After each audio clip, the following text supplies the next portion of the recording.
Hi guys, welcome to my channel MN Education. Myself Mr. Manish.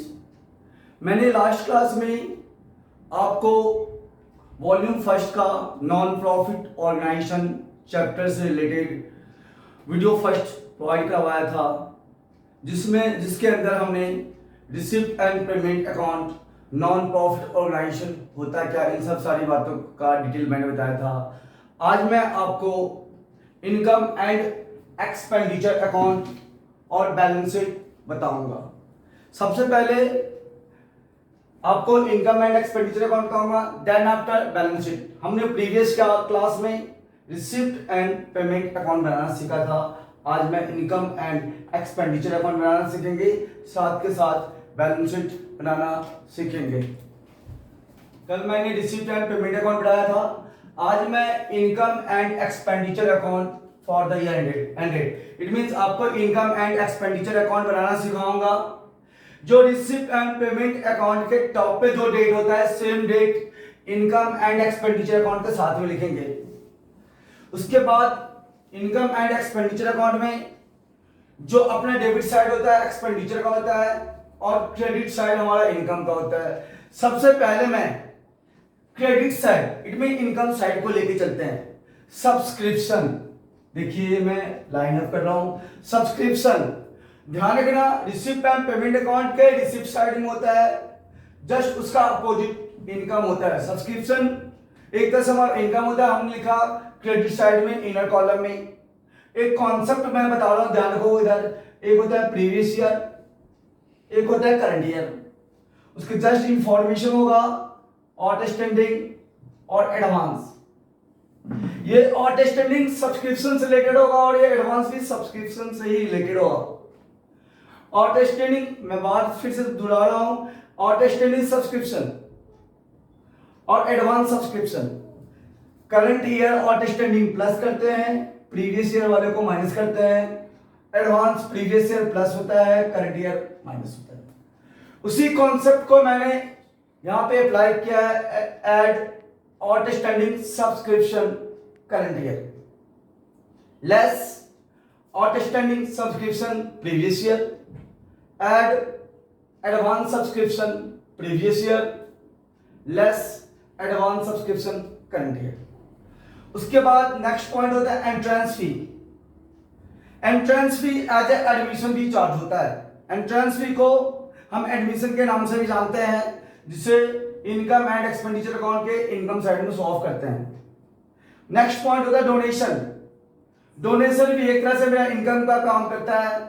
Next point profit on sale of fixed assets. यदि हम किसी भी assets को बेचते हैं तो प्रॉफिट या लॉस हो सकता है। यदि प्रॉफिट होता है तो profit on sale of fixed assets जो इनकम साइड में हम शो ऑफ करते हैं। नेक्स्ट होता है रेंट फ्रॉम हॉल। यदि आपका नॉन प्रॉफिट ऑर्गेनाइजेशन के पास कोई हॉल है तो उससे जो रेंट आता है उसे हम रेंट फ्रॉम हॉल भी कहते हैं। सेल ऑफ ओल्ड न्यूज़पेपर, यदि कोई पुराना अखबार होता है, रद्दी पेपर होता है, उसके बेच के जो इनकम आता है उसे हम लिखते हैं sale of old newspaper. All income, जितने भी इनकम्स है उसे हम क्रेडिट में डालते हैं। नेक्स्ट पॉइंट अब आते हैं एक्सपेंडिचर साइड। एक्सपेंडिचर का मतलब होता है खर्च। सबसे पहले देखो हमने लिखा है salary, next point printing and stationery, next point rent, उसके बाद electricity charges, depreciation.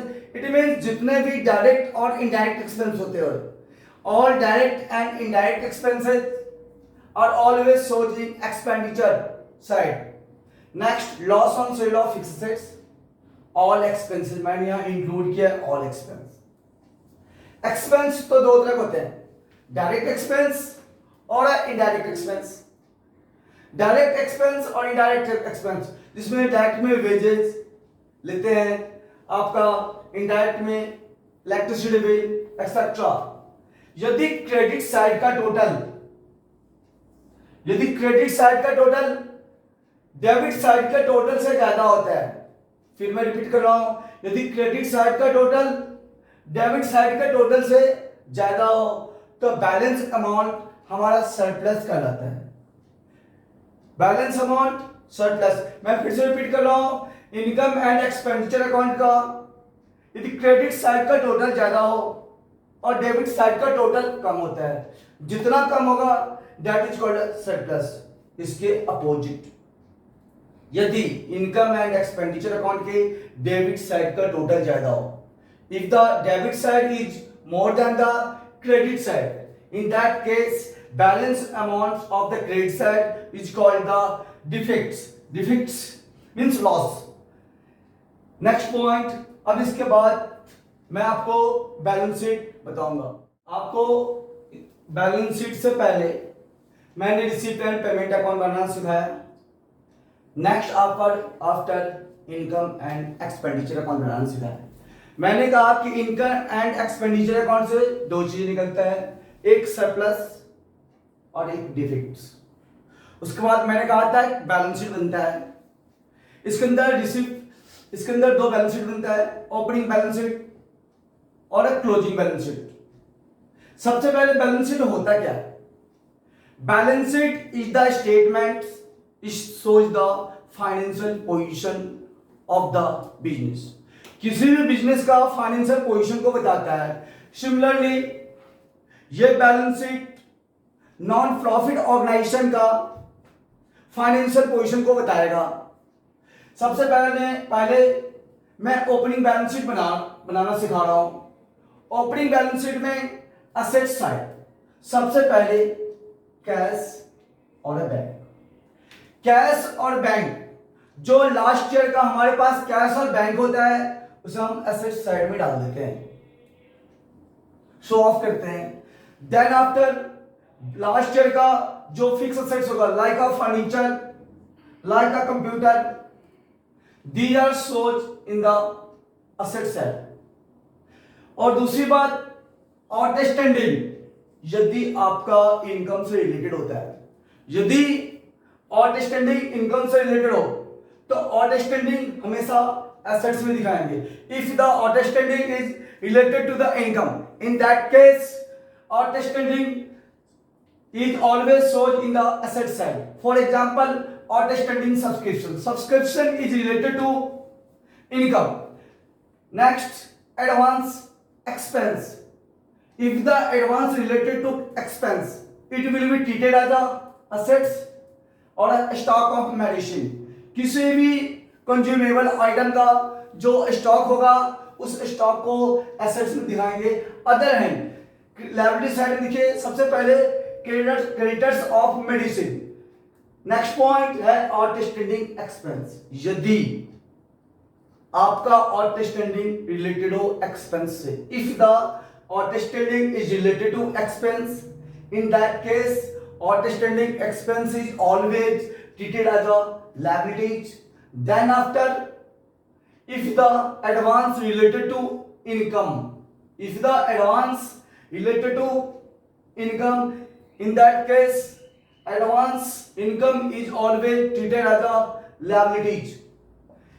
If the credit side of the balance sheet of opening balance sheet is more than the liability side, यदि आपका ओपनिंग बैलेंस शीट का asset side ज्यादा होता है और liability side कम होता है, जितना कम होगा that is called a capital fund. इसे कैपिटल फंड के नाम से लिखते हैं, इसे हम साथ में लिख देते हैं बैलेंसिंग फिगर।